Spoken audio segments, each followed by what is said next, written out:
the seven secrets to overcoming objections. Okay, this is gonna be exciting. Okay, the first one is relational, not transactional. You want to be relational, not transactional. So the first secret is obviously you want to become a relational, not transactional. Let me explain to you what that means. Okay, is when you're transactional, you look at everybody as a dollar sign. You're kind of what's in it for me, right? Relational is you care more about you care about the person, right? You care about the results that they can get, right? So it's so important to be relational, right? Not transactional, but relational. You want to focus in on building a relationship long term. Now, what does that look like? Okay, let's talk a little bit about it. Transactional people, they focus on specific goals and outcomes, but relational, they focus on the long term connection. Okay, the long term connection with that brand new planner, that brand new person, that prospect, whether it be a customer, whether it be anybody that you're introducing to Riman. And the motivation is different, right? A transactional person, they have self-interest and immediate gains, right? They're looking about for themselves. But relational people, it's about mutual benefit. It's about connection. Okay, it's about connection. And then the transactional person is short-term, task-oriented, but a relational person is long-term and emotionally invested, right? Transactional people, they're superficial. Relational leaders are deep, right? An example of a transactional person would be a quick business deal, but a relational is more about a close friendship. I always try to explain to people, you're not recruiting people into Riman. What you're doing is you're building, and I'm not trying to recruit people. I'm trying to make new friends, right? That's really what I'm focusing in on doing, right? So I love the example that everybody, I'm sure, probably has heard of the book, 7 Habits of Highly Effective People by Stephen R. Covey. And the 4th habit, he talks about win-win agreements, right? And the 5 keys to creating a win-win agreement is mutual benefit. Win-win agreements, they focus on a solution that benefits everybody involved, not just one party. You want to create win-win scenarios. You want to create win-win situations, okay? And another thing is cooperation, right? The mindset of collaboration and working together to achieve shared goals. We want to develop people, right? We want to not just get people started. You're not looking to sign up a brand new planner. You're not looking to get a customer, right? I'm trying to wow somebody. I'm trying to blow them away. When I get a brand new planner, I want them to be like, man, I cannot believe the support that I get. When I get a brand new customer, I can't believe how much support that you give me, right? I don't try to acquire customers. I try to amaze them, right, with my service, okay? And obviously another one is obviously abundance mentality, and that's based on the belief that there's enough for everybody. And one person's success doesn't come at the expense of others, right? Your success in our business is going to be dependent on your ability to be able to help other people become successful. Whether that's, trying out the products and having success with our products, or trying out, obviously, building the business and having success. It's not about just getting people involved for your benefit. It's about getting them involved for their benefit, right? What they stand to gain by doing that, okay? And obviously, number 4 is a high courage and consideration. Win-win requires both standing up for your own needs and considerations and the needs of others, right? So what I take from that in Stephen Covey's book is that you're not somebody's doormat, right? You're not going to let people walk all over you, right? You're there to serve people and to help people. But a servant mentality and a servant heart doesn't mean that I'm going to sacrifice, right? I'm not sacrificing, I'm serving, right? I'm investing in one person, investing in another. That's one of the highest investments that is available. Then obviously building trust, right? Win-win agreements foster strong, more trusting relationships. We want to develop win-win agreements, win-win relationships. You want to make sure when somebody gets started that you're taking care of them, right? That you're helping them get on the calls, helping them become successful, that you're not just getting somebody started and then saying, hey, I always look at it like parenting. Parenting to me is one of the greatest leadership lessons of all time, right? When you have a kid, it's not like, you're just like, all right, let's see what happens here, right? And you don't feed them, right? You're feeding them. And at the beginning, you're doing a lot of work, right? A lot of work, right? My daughter's about to have a baby any day, and woo, that's a lot of work that she's going to be, getting the opportunity to be able to do. And so whenever they're brand new, that's what happens with babies. And as they grow a little bit older, obviously, they start to develop, right? They start using the bathroom on themselves. That's one of the biggest, most exciting moments, obviously, as a parent, right? Is that, okay? So here's a little bit about transactional relationships, right? Is this, you always want to, touch a heart before you ask for a hand, right? So to help someone get what they're looking for first, find out what they're looking for. So if my goal and my responsibility is to help somebody get what they're looking for. Okay, it's very simple. If I'm going to get a brand new person started, my goal is to help them find what they're looking for. How can I help somebody find what they're looking for? Well, the first step in doing that is what? find out what they're looking for, right? I got to find out what it is that they want. Number two is discover their why, right? It's not just the why, but it's why they want the what they want. It's not just it's not just what they want. It's why they want the what they want. It's the emotional connection. It's the emotional connection to what they want. Okay. And then obviously become the master of form, family, occupation, recreation, and money, right? Asking questions. We'll talk a lot about that obviously here today. And we're not recruiting, we're making friends. I alluded to that earlier. We're not recruiting, we're making friends, right? We're building relationships. Care more about the other person than the transaction. It's all about focusing on them. And then obviously, you want to talk about the destination, not the vehicle, okay? Or the route to take. Like, let me give an example, right? When I'm talking to somebody about the Riman opportunity, what am I doing, right? You can talk about the vehicle that we're going to take, which is the Riman opportunity, the route that we're going to take, that's going to be the daily method of operation, or the destination. What are you focusing in on? What are you focusing in on? You want to focus in on the destination, right? If I'm going to invite somebody, let's say that I'm calling somebody up and I'm inviting them to Disneyland, for instance, right? I could talk about the airplane, right? I could talk about the airplane and talk about the wing and the jet engine and the cockpit and the fuselage, talk about the slats and the spoiler.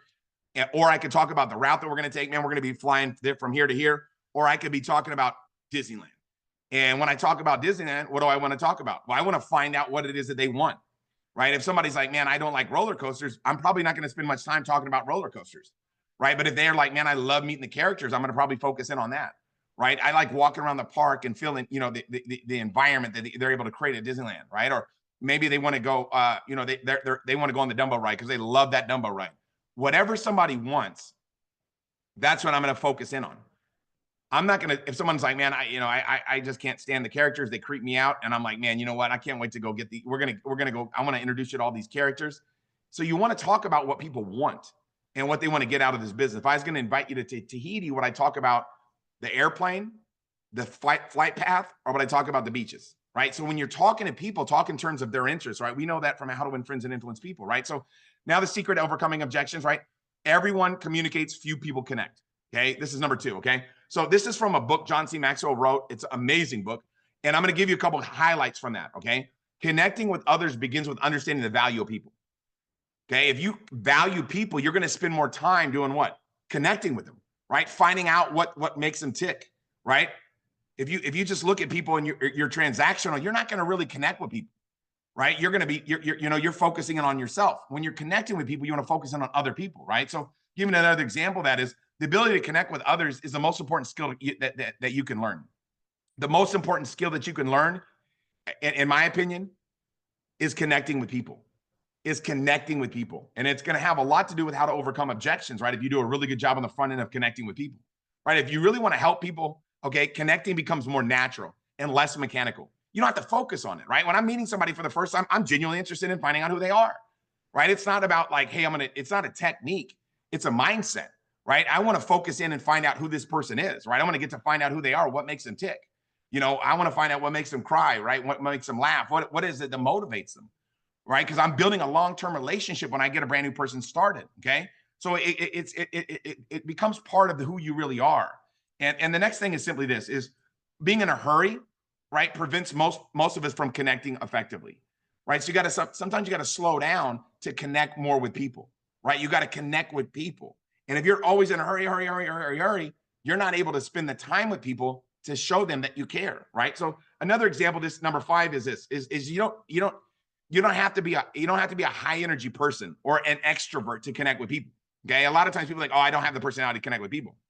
You must simply be willing to use whatever energy you have to focus on the other person, right? And to reach out to them and to make sure you're caring about them. You don't have to be an outgoing person. Okay. Here's another thing that's super important.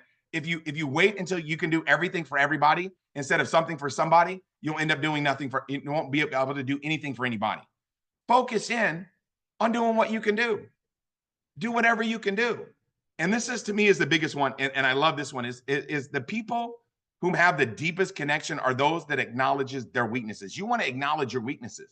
I know for sure, right? I'm going through this PowerPoint that I made. And I've already seen like 3 or 4 typos. And I know if Dr. Rimke's on, she's probably circling them, you know what I mean? Because we got some smart people in the organization, but I'm not. I never graduated high school, man. Before I got involved in this industry, I was homeless, man. I was living on people's couches or living on top of a schoolhouse, right? So I'm not the smartest guy, never graduated high school, right? But I was blessed to be able to learn how to connect with people and how to overcome objections and help people get what they want, right? So that's really what it is that you want to focus in on. So the secret to overcoming objections, number 3, is questions are the answer. This is going to be the fun part, okay? We're going to start getting into some fun stuff, okay? This is one of my favorite books when it comes to connecting with people. Nicholas Boothman, right? How to Make People Like You in 90 Seconds or Less. And this book has got some next level stuff. I've got it. It's called the Influence Mastery Workshop that I do. I'll probably release that. And I've done that at one of my favorite trainings where I go over, how to make people like you in 90 seconds or less. Few connect, right? Most, communicate, few connect, how to win friends and influence people. A lot of the books and kind of break it down, but this book is really good. And I love the fact that in this book, he talks about questions are the spark plug of a conversation. What do you want to get good at, right? You want to get good at asking questions. You want to ask questions because that's going to help you find out about the person, right? You're trying to find out what it is that they're looking for. You want to find out why they would want to do Riman. You want to find out what is it that they need to focus in more time on, right? And we'll talk about that in objections, but have 2 ears and 1 mouth. We have 2 ears and 1 mouth for a reason. I talk to the kids I coach all the time about that. We have 2 ears and 1 mouth for a reason. Listen twice as much as you talk, right? So you want to answer a question with a question to let people know that you're listening. Like, give an example. Someone says, what does Riman mean? And you're like, oh, rebirth. Okay, that's weak sauce, right? That's weak. And someone says, what does Riman mean? You're like, what does Riman mean? Yeah. Now you're letting them know that you're listening, right? Whenever somebody says, where's the how long has the water been trapped in that volcano? You're like, oh, it's been there for 400,000 years. Weak. That's weak sauce, right? Instead, you want to say, how long has the water been trapped inside the volcano, the one on Jeju Island? Yes. Oh, okay. That's been there. So when you answer a question with a question, you're not doing it to avoid the answer. You're doing that to let the people know that you're listening, right? If you're like, hey, where are you from? And they're like, oh, I'm from blah, blah, blah. And you're like, how long you live there? That's weak sauce, man. That's weak. What do you want to do? Where do you live? Oh my God, you live in so-and-so? How long have you lived there? Oh, you lived there for 6 years? Wow. How do you like it? You go, when you ask people questions and they give you a response, repeat the question, ask them a question back to let them know that you're listening. Okay. So answer questions with a question, right? Open door questions, encourage people to share more. Okay. What, when, where, why, how. When you ask questions of people, you want them to be open door questions, not closed door questions. What's the difference? A closed door question is, can you, have you, do you? Those are like yes or no questions, right? An open door question is, if I say, hey, did you learn? If I tell my kids, hey, did you learn anything in school today? No. Okay. But if I say, what did you learn today in school? Different. I'm going to get a different response. When you start with what, when, where, why, how, you get people thinking a little bit. Do you see why you want to do this? Why do you want to use open door questions, right? Why do you want to use open door questions? Because it stimulates thought pattern. It gets people to think a little bit more, right? So closed door questions limit responses, yes or no questions, right? You want to get into what people are saying. This is huge, right? Get into what people are saying. It's called spoken and physical feedback. When somebody speaks, and whenever you're listening to somebody, you want to be nodding your head, listening, and really getting into what they're saying. Okay? You don't want to just stand there and mad dog them. You know what I mean? You want to be like getting into it, right? Smiling and nodding and shrugging your shoulders out. Get into what people are saying with physical feedback. Another one is obviously what? Spoken feedback. Oh my God. Seriously. I love that. That's amazing, right? Oh my God. So when you give spoken feedback, it gets people to want to talk to you more. Okay. And you want to stop talking and start asking. Stop talking and what? Start asking. Because when you ask, you're building a bridge. That's what questions do. Let's talk a little bit more about this, okay? There's a book by Deborah Fine. This is a great one too, because it gives you icebreakers. I think if you can master icebreakers using form, it's such a great way to be able to talk to people, right? And that's, I meet people all the time like, well, I don't like talking to people, Tim. Well, you might want to change that, right? Why would you want to change? Why would you want to start talking to people? Because communications is everything, man, right? Connecting with people is everything, okay? Finding common ground. That's what communication comes from, the Latin word communis, which means to common ground. So when you're communicating, you're trying to find common ground. You want to connect with people. So bring me up to date on what's new in your life. If you say, what's been going on with work since I talked to you last, or since I saw you last?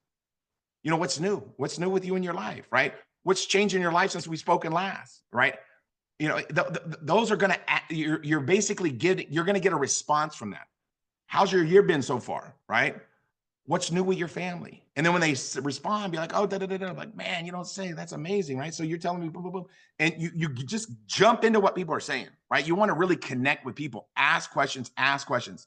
I can tell you right now, when you get really good at asking questions, I'll sit down with somebody sometimes for an hour and I'm doing a presentation or whatever, and I won't even present. I'll just ask questions and let them talk and listen and get into what they're saying. And then by the time I'm leaving, they don't even care what we're talking about. They're in. They're like, I just want to get around you more, man, because you care. Like, and they're like, man, that guy's he's just wow, man, he's great. It's not. I'm focusing in on them by asking them a lot of questions, right? So here's when I'm recruiting somebody, right? If I see somebody working, right, or if you know, or if you know where somebody works, it's super simple. But if I'm talking to somebody and I'm like, hey, man, how, dude, so say I'm talking to a waiter, I'm like, you're blowing me away with your service, man. I mean, dude, like either you've got some amazing parents or the person that trains you is amazing, man. How did you get so good, right? And I'm giving them compliments, right? And then I'm going to say, how long you worked here?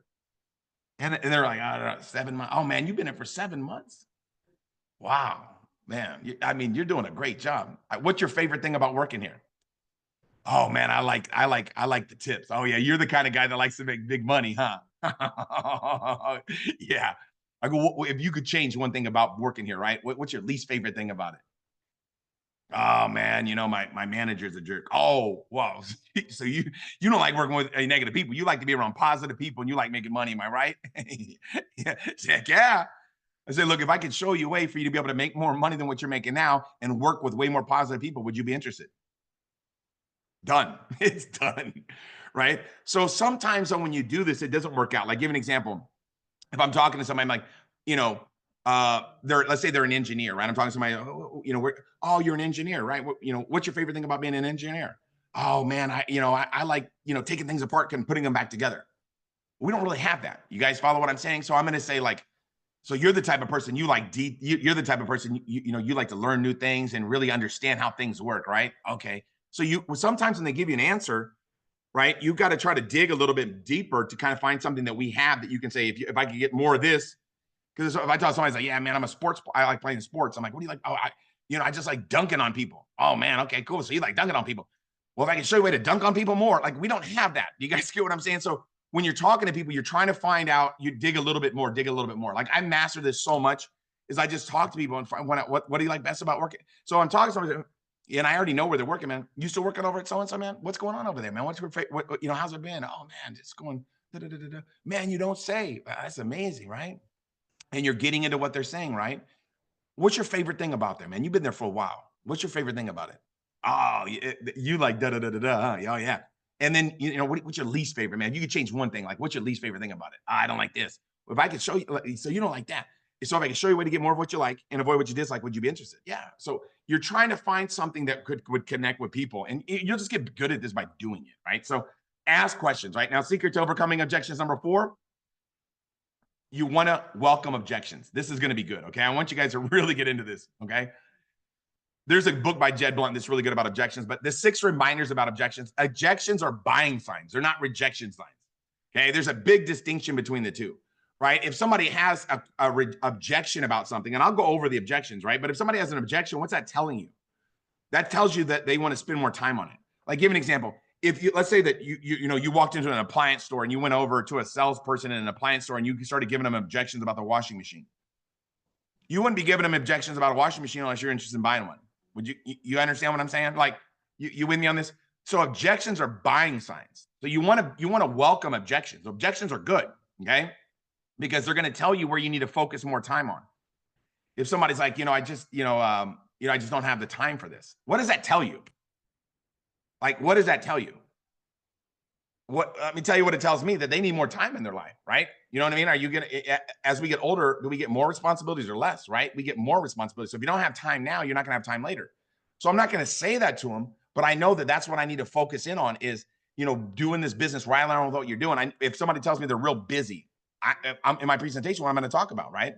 I'm going to talk about, the work that you need to be successful in Riman. You've already done it. You've already done all the work. You've already built the relationship with the people that that have skin, right? You've already built the relationship with the people that that want to have a better quality of life. So you've already done the work. Now all you got to do is what, right? extend an invitation for people to participate in a better quality skincare, extend an invitation for people to participate in a better quality of life by joining our business, right? So I'm looking for objections because objections tell me where I need to spend more time. So when someone's like, man, you know what, I'm too busy, I'm not going to be like, okay. Like, it's like, that would be like very terrible, right? Because I know that if they don't have time now, I need to help them get time back in their life, right? Somebody has a lot of money. If somebody doesn't have a lot of money, that means that they want to make more what? Money. So usually people's objection is what they're looking for, okay? So you want to look at them as buying signs, okay? Because that's what you need to spend more time in getting clarification on, right? Objections are a natural part, a process in the decision-making process, right? So they're a natural process in the decision-making process and gives us knowledge where we need to spend more time. So you're looking for objections, okay? You want objections. An objection is simply a sign that the person is seriously interested. If they're interested, they're going to give you an objection, right? They're going to give you an objection.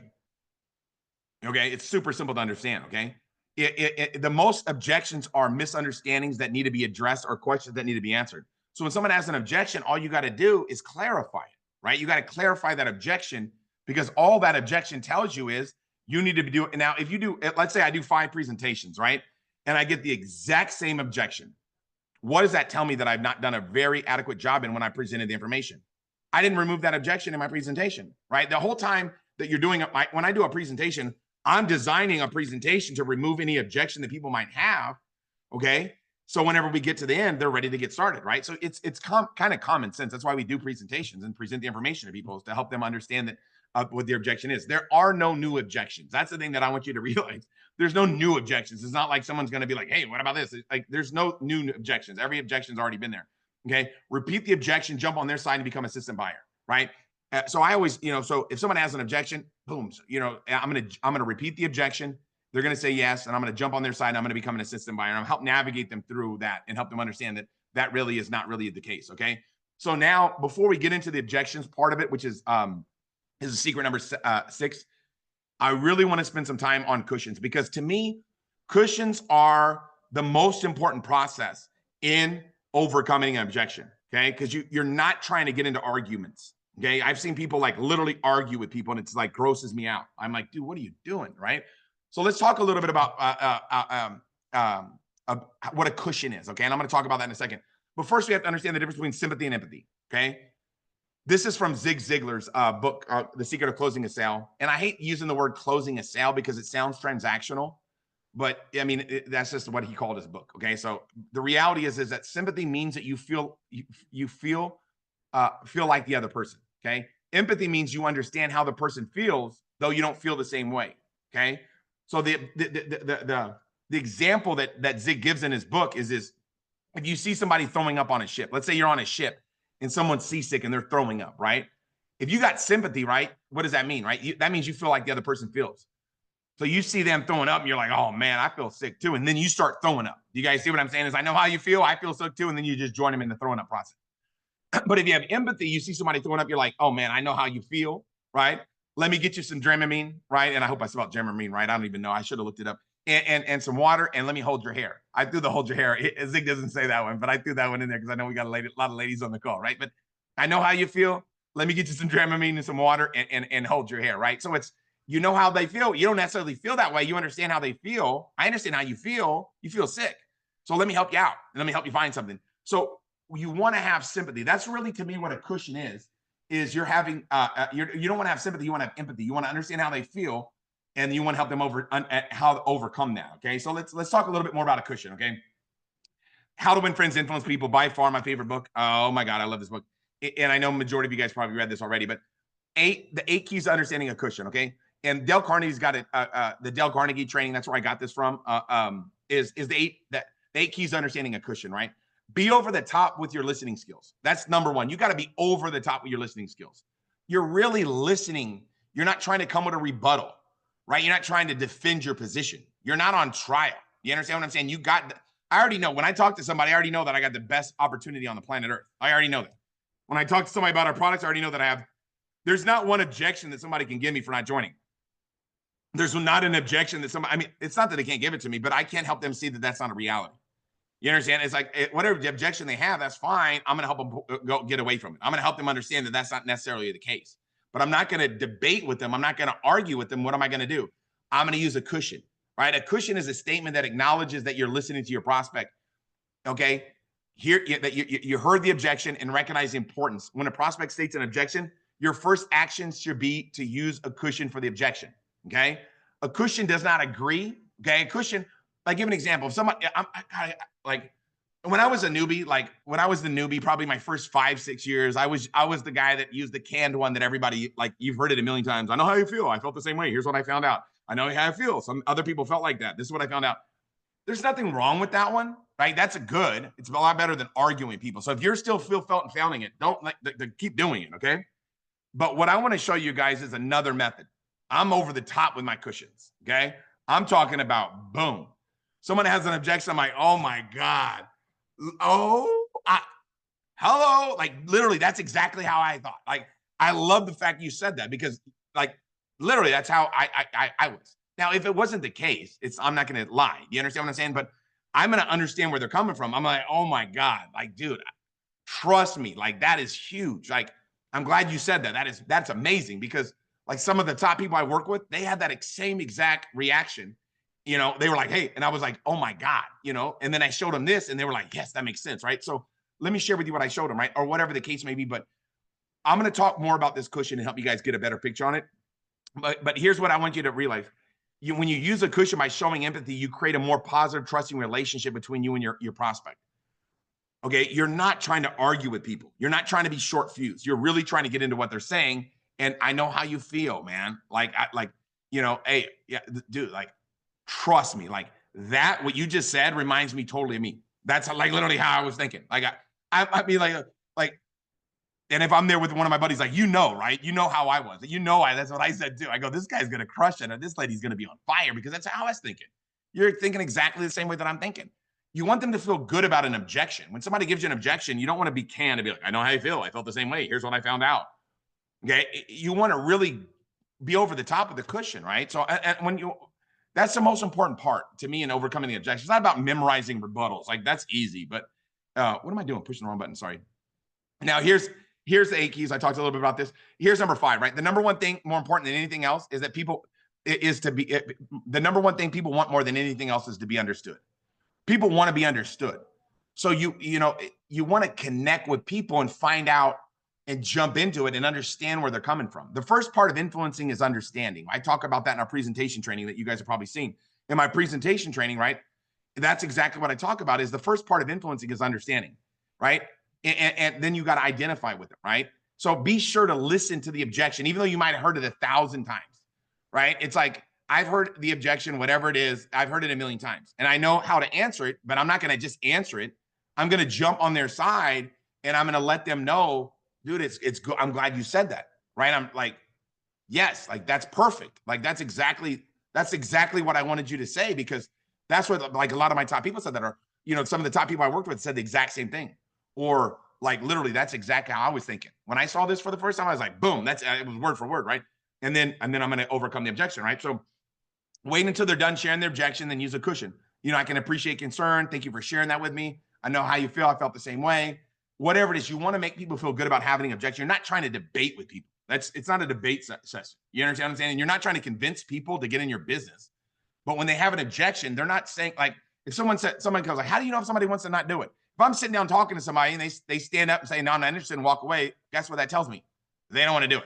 You get what I mean? Like, if there's still somebody still sitting there, they want to do it. They just want me to help them kind of clarify some things that maybe I missed when I presented information, right? Or maybe some things that maybe they didn't pick up on. Maybe they didn't pick up what I was laying down, right? So I've got to make sure that I do a really good job at clarifying whatever I might have missed or what was a misunderstanding. So understand them, jump on their side, be an assistant buyer. Never, never, never argue with people. Oh my gosh. I used to work with a guy. I'm not going to name his name because some of you guys know him, and I still respect the guy. I'm still trying to recruit him. But I mean, the guy would literally just argue with people. I'm like, what are you doing, dude? Like, what are you doing, bro? Like, stop, dude. Like, you're stop that. Like, don't do that. Like, you know what I mean? Like, you're making people mad. It's called how to win friends and influence people, not how to lose friends and alienate people. Like, brother, you need to read the book again. So my favorite part. Okay. Now we're going to talk about the overcoming objections part. Okay. But always remember, you got to first use a cushion. You're not trying to give people fast rebuttals, because sometimes they can come across You know what I mean? Like, and you want to finesse it. You want to work on your finesse game, right? You want to work on your finesse game. So let me give an example, right? Your products cost too much. Okay, your products cost too much. Okay. Oh man, like literally, for me, like when I saw these products, like I didn't really know much about skincare. When I got involved in the industry, I didn't know much about skincare, right? So I was like, I don't even know how much products would cost, right? But what I realized was this is that my face didn't deserve Jergens lotion, right? My face deserved the very best, right? How many faces do you got, right? It doesn't matter. Like somebody goes, here's what I say to that. Here's what I say to that. There's no, just fill in the blanks. It doesn't matter. Like when in your mind, how like to get a million compliments, how much is that worth? How much is it worth to people to go like, oh my God, you look amazing? Like it's super simple. Our products, obviously, we know they're like super affordable. Like it's out of control affordable. But you don't want to be like, dude, what's wrong with you? This is super affordable. Like you're not trying to argue with people, right? It's like I'm like, look, when I looked at these products for the first time, like I didn't really know, when I didn't really pay too much attention, you know what I mean? To when I got involved in skincare, I didn't know much about skincare, right? I didn't know how much skincare products cost, right? But when I looked at the quality of the product, I was like, wait a second, right? Nobody's doing what these guys are doing, right? I mean, my face doesn't deserve Jergens lotion, right? It deserves the best, right? How many faces do we have, right?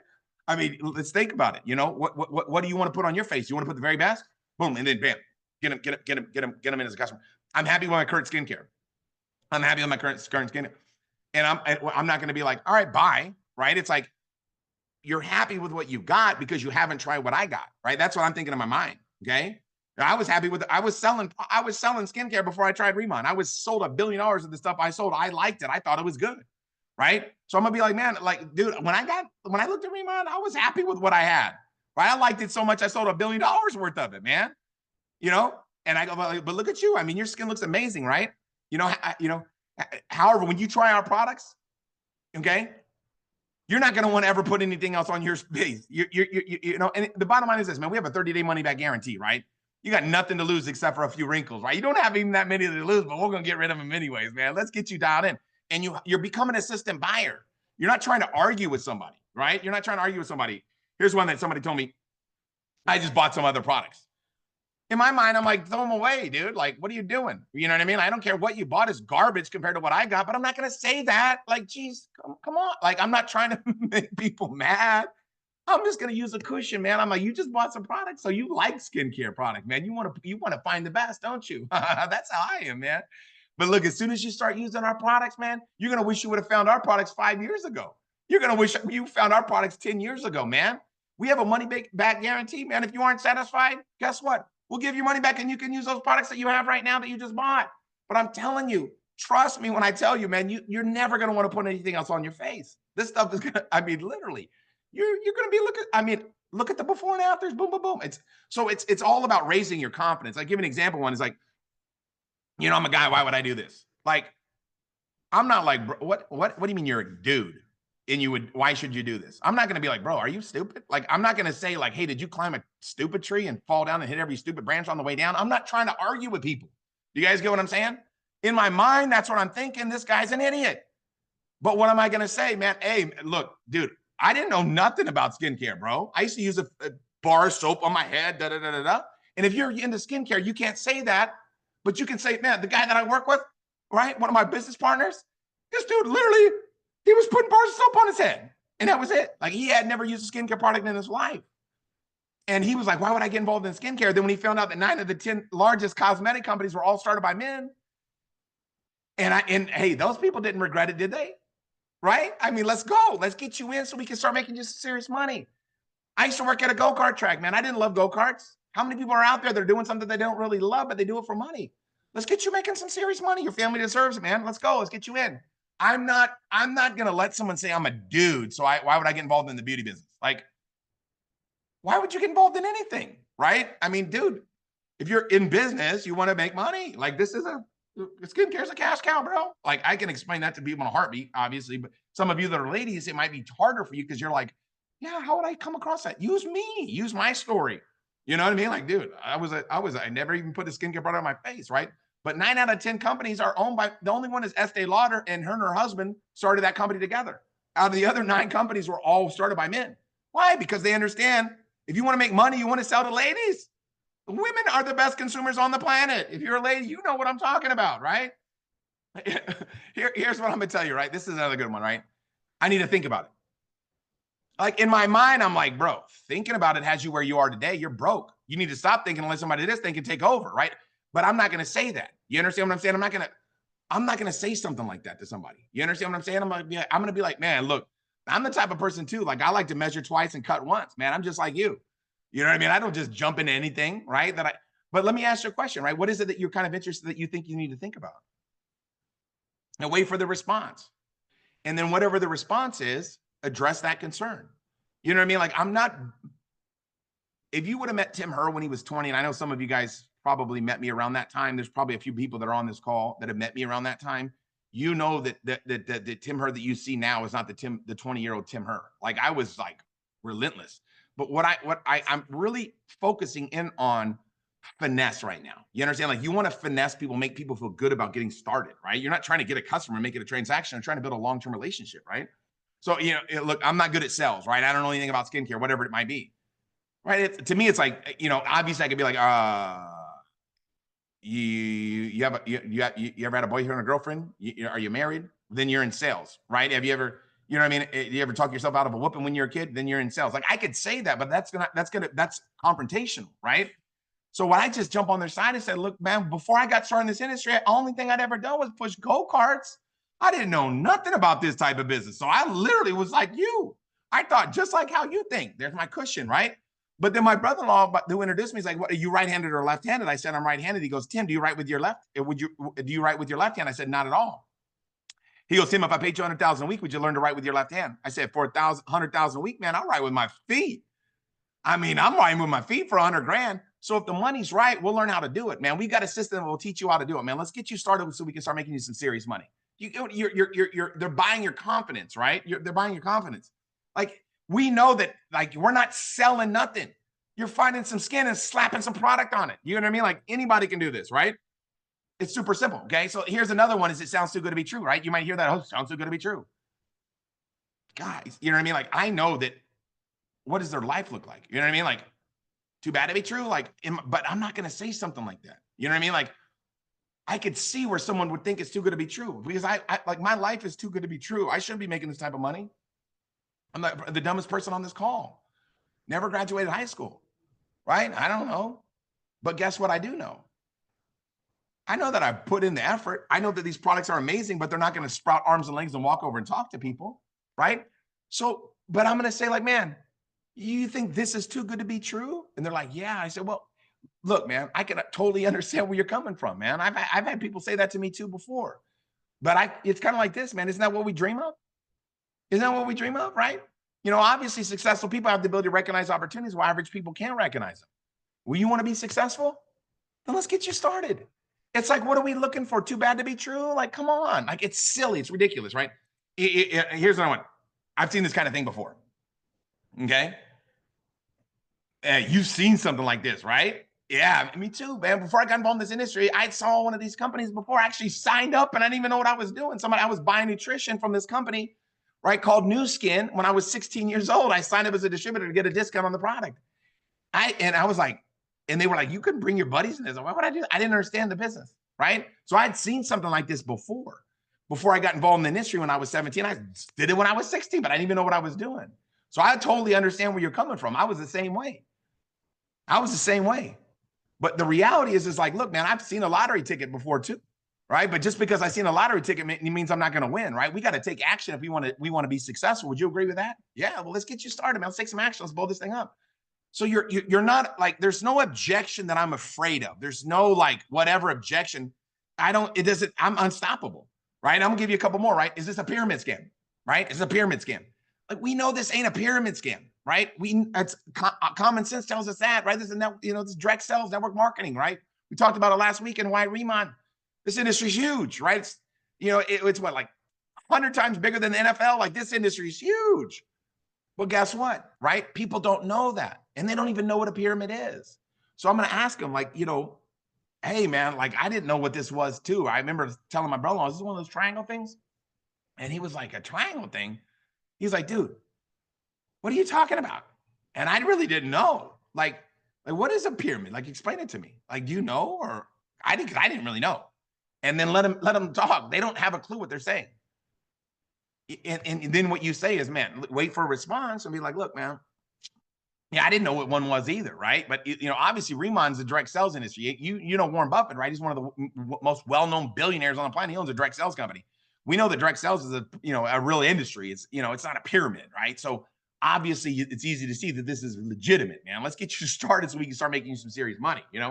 So I'm not gonna. I don't have time, right? You might, oh man, I don't have time. Somebody says, what does that mean? What does that mean? That they need to get started yesterday, right? It's like you need a flux capacitor in your time machine to get back in time to be able to get involved in the business yesterday, right? Like, so if somebody doesn't have time, what am I going to say to them, man? Man, I understand how you feel. Like, well, I was busy. When I got involved in this business, I was busy and broke. And I was dumb. I didn't graduate high school, so I was dumb, busy, and broke. And I was ugly. So I was ugly, dumb, busy, and broke. Like, I was in a bad situation. I had no time and no money. That's the worst. I go, you know what's worse than having no time is having no money. And I hadn't either. So I know exactly where you're coming from, right? But what my brother-in-law said, he said, Tim, there's 168 hours in a week. He says, what are you doing with your time? And I just grab a pen and paper and I'll just write it down. That's how we signed up Julian Doan. You guys know Julian Doan. When Julian Doan gave me, he was like, man, I'm busy. I said, well, you got 168 hours a week. Let's break this thing down. How many hours a week, how many days a week are you sleeping? 7? Okay, 7. If you're averaging 7 hours a night, okay. Was that 49, whatever? I just write it all down, break out my calculator. How many hours a week are you working right now? Boom, boom, boom, 40, okay. Another 40 right there, another 68 hours left. What are you doing with those? So it's not about time, it's about time management, right? So we'll help you with the time management skills. Because if you want something bad enough, you're going to find a way to make it happen, right? So boom, let's go, right? Let's get them enrolled, right? I need to talk it over with my spouse. This one you'll hear a lot, right? And I understand, it's like, for me, my wife's the boss. Well, I mean, you guys, any of you that know my wife, my wife's the boss. Everybody knows that. So I know how you feel. Like when I do something new, I want to talk it over with my wife. I'm one of those guys that's like, look, man, hey, I'm not trying to ruffle any feathers, but how long you been married? Okay, so then right? It's easier to beg for forgiveness and ask for permission, right? I said, look, is your spouse going to be upset at you if you're making more money and looking better, right? They're not going to be mad if you're looking better and making more money. Come on, man, let's get started now so we can start improving your life so we can get your spouse on board, right? They're going to be fired up. So I don't have many friends. Like, okay, well, how long you want to have that problem, right? You don't want to say that, okay? It's like this. If somebody's like, I don't have a lot of friends, it's like, man, I know how you feel, right? I didn't think I had a lot of buddies too. I didn't think I had a lot of buddies that'd be interested in doing this, is what I thought it was. But that's where I was at. So I was just like you, man. I know what you're saying. Like, literally, that's how I thought. But then I realized I only needed to find a few good ones, right? If you had a wedding today, how many people would show up, right? If you had a funeral today, you hope at least 6, right? So, I mean, come on, man. We just need to find a few good ones, right? We'll help you do it. All right, let's get you started so we can start making it happen, right? So it's all about confidence. Everybody knows, like, an average person at age 18 knows 1,000 people on a first name basis. So they know people. It's just, but you can't be like, dude, you know people. Stop being like that. Like, Another one is I don't have the 671, right? If you're, obviously, if somebody's like, I don't have the 671. In my mind, I'm like, dude, like, you need to get started yesterday then, right? I mean, it's like when I got started in the industry, it was $1,295 to get started in that first company. This is in 1996. It was $1,295. So I was just like you, man. I didn't have the money. You know what I got for $1,295? Nothing. I got a training and an opportunity. I didn't even get any products. So, I mean, I know how you feel. I didn't have a lot of money when I got started in this business, right? So I was just like you, man. But then I thought about it, right? It's like, how many years have I been working, right? How many years have you been working? You've been working for 5 years? Man, you've been working for 30 years? Oh, my goodness, man. Dang, dude. And you work hard too. I remember you telling me that, right? Bottom line is this, man. I've been working for a year and I'm like, look, if I don't have the money saved up now, I need to do something about that, right? Don't you think? Like, it's a good idea to do something about it, right? So if I told you I'd give you a brand new Mercedes-Benz for $1,671, what would you do to get the money, right? We'd find it, right? So let's find it, man. Let's figure out what we got to do to get you started. Or get started in a smaller pack. I mean, it's not, you know what I mean? Like, don't treat people like a second-class citizen to get started with a smaller package, right? And, oh, man. If Riman's so good, why don't you put the 1671 in for me, right? You ever hear that one? It's like, what? You know what I mean? Like, I know that's ridiculous, right? But I'm not going to tell him, hey, man, you know what? Did you eat a bottle of stupid pills? I'm not going to say that. What am I going to say, right? I'm going to say, man, look, man, I get it, man. I've had people come to me and say, like, Tim, you're making all this money. Why don't you put the 1671 in for me? I've had that happen to me, man. I've heard that before, man. I get it. Like, I understand. Look, man, bottom line is this, man. We know, obviously, that Riman works, right? But the reality is, I don't know if you're going to work, right? I don't know if you're going to work. I know that the business works, but are you going to work, right? And I'm giving you a chance, right? But if you don't believe in yourself enough to be able to put 1671, why would I invest into you if you don't believe in yourself, man? Let's find a way to make this thing happen.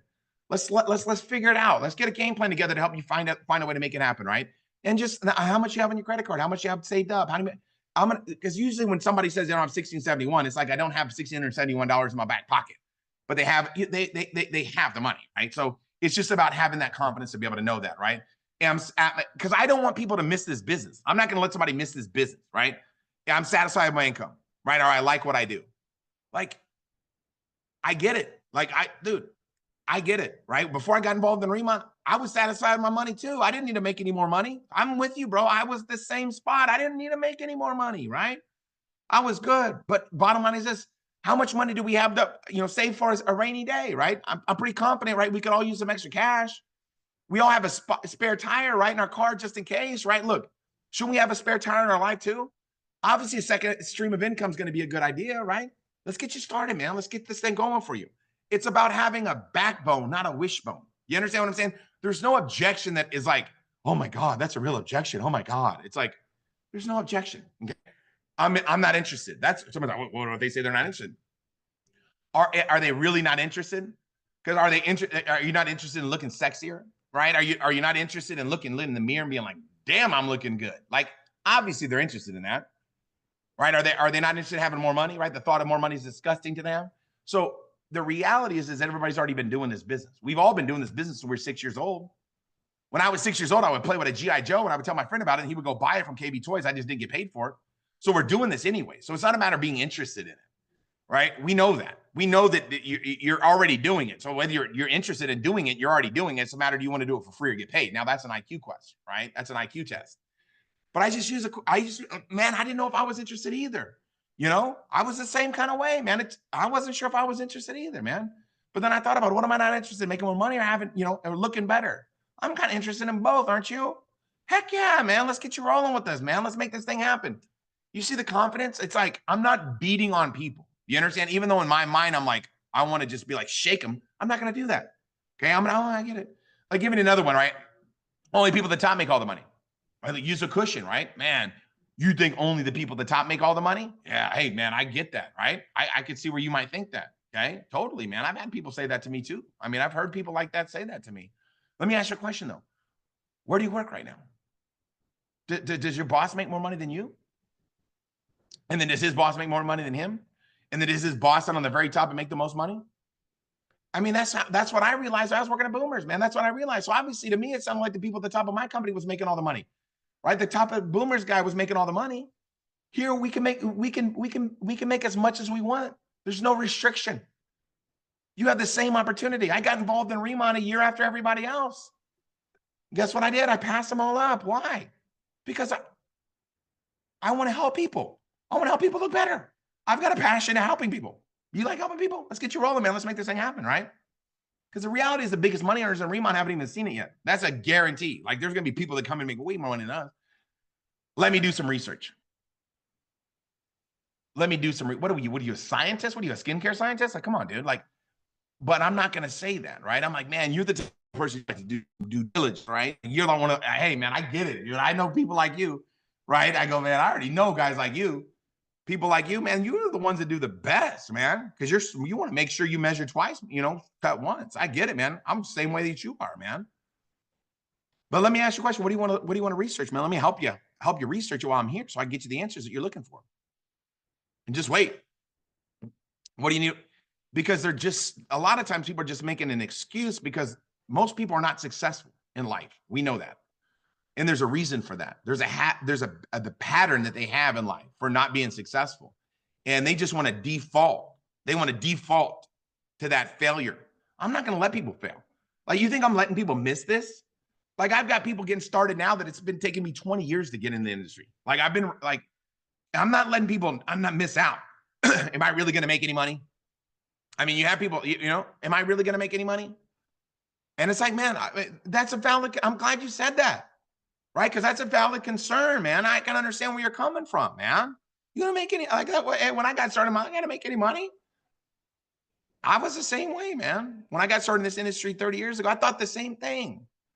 But my brother-in-law was like, man, you can answer that question, right? You can only answer that question. You're going to get out of Riman what you put into it. You're going to get out of this business what you put into it. Obviously, the person that I'm working with is making a serious money, and they're going to help us too. Let's get you started so we can start helping you make some serious money, man, because you want to make more money, don't you? Right? If somebody says, am I going to make money? That means they want to make money. Like, they're not going to say that unless they're interested. Like, that's the biggest obvious, I want to do it. How much do you make? You're going to hear that at the beginning. How much do you make? How much do you make? Like, I don't be like, oh my God, like literally, I don't even like to talk about how much money I make. It makes people feel bad. Like, it's like the last thing I want to do is rain on your parade. You know what I mean? Because you're not even going to, if I showed somebody my checks, they wouldn't believe it. They're like, there's no way you're making that type of money after a year. That's impossible. They're not going to believe it. Right. But when I got started in Riman, you guys know how much I made my first month? I made like $700. And I did a lot of volume. Why? Because I came in as senior manager, and everybody I brought in came in as senior manager. And we all got started on the same day. Right. So, I mean, it was like, I didn't know how the comp plan worked. I didn't know what was going on. Now I help people navigate them more. But at the beginning, I didn't make a lot of money my first few weeks. Okay. But guess what? The next month I made a lot more. And the next month I made a lot more. And now, 6 months later, I was making a ton. A year later, it's out of control. So realize, you guys, people don't care how much you make. They care where you're going. That's the most important thing that you need to read. But it's like, man, you're the type of person, right? I understand, dude. Like, I'm the type of guy too. It's like, hey, I already know this guy's got to be making some money, right? How much you making, right? But hey, bottom line, man, look, this next 30 days, you can tell somebody my next 30 days is my goal. This is how much money I'm going to be making. But look, obviously you can't cash my checks. I'm more excited about the money that you can make. Right. I tell people, like, when I talk to guys, I'm like, when I go to the urinals, I'm not looking at the person next to me. I'm looking at my own situation. Right. I got to focus on making it in. But it's like, when you're talking to people about why would somebody be concerned about how much money somebody else is making? You can't cash your checks. My wife won't let you cash my checks. You guys see that? So that's an easy one, right? Now, a couple more. I'll get started. My friends get it started first, right? Hey, man, I know how you feel, right? You want to make sure your friends are going to be into it, huh? Hey, I get it, man. Look, here's what I realized, though. I was thinking like that too, but here's what I know for sure to be true, right? If I, invite people over to my house, I'm like, hey, man, let's go swimming, and I'm scared to get in, they're probably not going to want to go swimming with me, right? And if I wait till my friends get started, they're going to get started before me, and I'm going to end up under them, right? I want to get started first so they can be on my team, not on theirs, right? We're looking for courageous people, and courageous people can make decisions. You're courageous, aren't you? Let's go. Let's get you started, right? MLM is saturated. I mean, that's the silliest thing in the world to say, but you'll have people say that. I mean, it's like, what? How many people are born every day? Like, there's at least 3 people born every day, right? We can find some people. But the reality is people will say silly things, man. It's like, look, man, you think everybody is already, look, man, you're like, hey, everybody knows about this already, right? Man, I get it, dude. I know how you feel, man. I can see how you could think like that. Look, obviously, right? There's over 350 million people in the United States, man. All we need is a handful of people, right? Let's go. I think we can find some people that haven't gotten started in Riman yet. Let's go. Let's get you in, right? So it's super simple. So the key is with overcoming objections. The cushion is the most important part. Make people feel okay with it. Now raise and transfer your belief. This is number 6. Okay, is raise and transfer your belief. This is number 7. If you love the products, okay, you fall in love with the products, right? And maybe you love some more than others, right? Somebody, I don't like that product. I like this. I like that. Whatever, man. Whatever, right? Whatever products that you love, transfer that emotion to other people.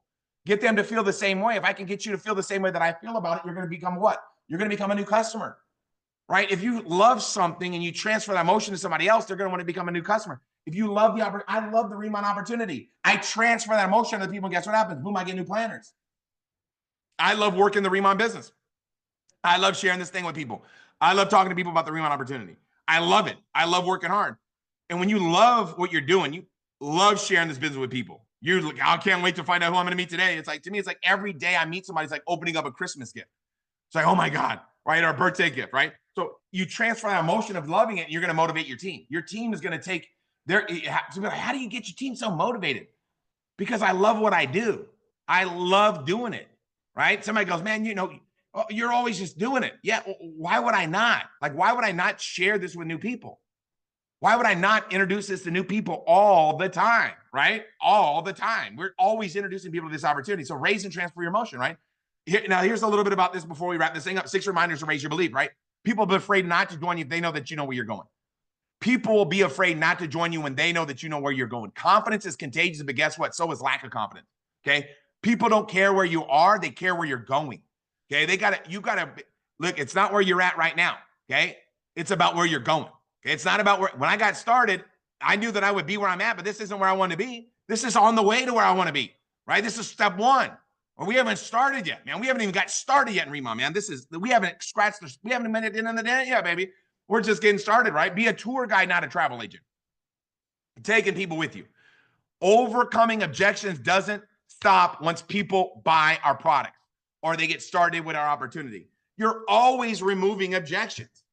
If I get somebody started, I've got to remove the objection to get them into action. And how do I do that? It's the same method. It's the same. Hey, man, I get it. I know where you're coming from. Just like you. Here's what I know. Let's get to work. So it's always, you're always overcoming objections because you're taking somebody from point A to point B and you're navigating them through the landmines. Navigational skills is about overcoming objections, right? And confidence is like going after Moby Dick in a rowboat and taking the tartar sauce with you. That's confidence. Confidence is going after Moby Dick in a rowboat and taking the tartar sauce with you. Okay. So I want to end by talking about this person here, right here. And if you're an Australian, kick back. I don't need any of my Australians piping out. Okay. I know who that is. But do you know who this guy is? And I know some of you are like, oh, is that Robert Redford? That's not Robert Redford. Okay. I'm just playing. You're like, who the hell is Robert Redford? This is a dude by the name of Cliff Young. Okay. Now, who's Cliff Young? Let me tell you about Cliff Young. In 1983, Australia hosted an ultra marathon. It was like the beginning of the ultra marathon days. It was a 573.7 mile foot race from Sydney to Melbourne. Professionals from all over the world came out to participate in this, and a 61-year-old farmer named Cliff Young showed up too. Cliff Young showed up to this race, okay? And they literally, people were laughing at him. They're like, this dude is going to die. Like, there's no way this guy's going to be able to finish this race. So he's 61 years old. When the race started, everybody just left Cliff behind, man. He was, boom. He got blown away. Like, nobody was, I mean, it was like, you know, Cliff's way in the back. Everybody's like, oh, what was he doing over here? But here's what happened is 5 days, 14 hours, and 4 minutes later, at 1:25 a.m., Cliff won the race. This is a true story. 10 hours ahead of the person that came in second place. 10 hours before the person that came in second place. How did a 61-year-old potato farmer beat everybody? We're talking about the most elite athletes on the planet. You're not going to join an ultra marathon race just because you got to, oh, that sounds fun. Nobody's like, man, a 573-mile foot race sounds fun, or unless you're an athlete. This dude showed up with like galoshes on and overalls to the race. How'd he win? How'd he beat everybody? It's pretty simple. I'll tell you how Cliffy did it. They didn't know about Cliff Young. They didn't know that Cliff Young had 2,000 acres of land, and he had 2,000 sheep on that land.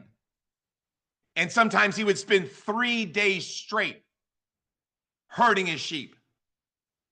When a storm was coming, he didn't take days off. So how did he win? How did he win? How did he do it? Think about how he did it, you guys. Other runners would run 18 hours, and then they would sleep for 6. But guess what Cliff Young did? He just never stopped. He never stopped. He ran for 5 straight days. 61 years old.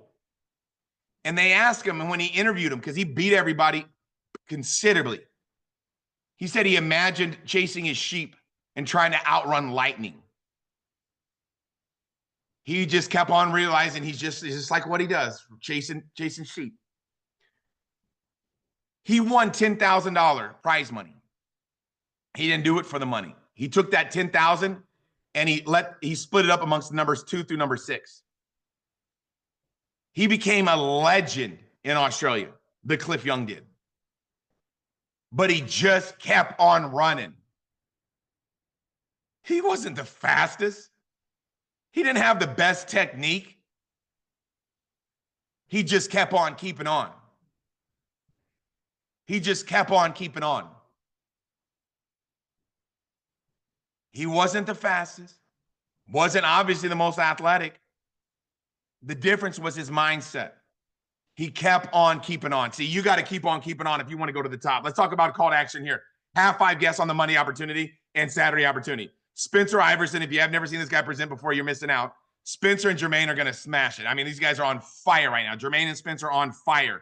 Monday, we got Susan Manuello. Get 5 guests on Saturday, then bring 5 guests on Monday, man. You're going to have a ton of people on your team, right? Qualify for the Recruit 3500 promo. Get that money in your pocket right away. Do it now. Don't wait.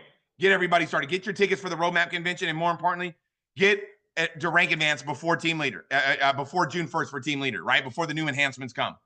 Make a commitment right now that you're going to step up. Friday, we're going to be talking about the 8 steps to a bulletproof mindset. I'm telling you right now, this next Friday's training is going to set everybody on fire. It's going to give everybody the insights of to think like a champion. It's going to be inspirational. It's going to be motivational. But I can tell you right now, it's going to get everybody focused on winning big. This is our time to make something happen special. This is our time to make something happen great. If not you, then who? If not you, then who? If not now, then when, right? This is our time to do something great. Friday, man, we got to get a lot of people starting to get them on that Friday training so we can help your team have a bulletproof mindset. This moment in time right now, it'll never be recreated again. I'm telling you guys right now, we are only in a handful of countries right now. Somebody asked me the other day, are you guys going to France? I said, they got wrinkles over there? If they got a wrinkle in France, you know we're going. I'm like, baby, we're going to France. We're going to knock a wrinkle off somebody's face all day long. I mean, it's going to be a bad day to be a wrinkle. This is the time, you guys. We are just getting started, man. This thing is going to grow like wildfire through a dry brush field. We got the new enhancements coming to the conversation. We got the new IT coming, man. This thing's going to, everything great is happening right now. But just because we're in the right place at the right time doesn't guarantee us financial success if we don't do something about it.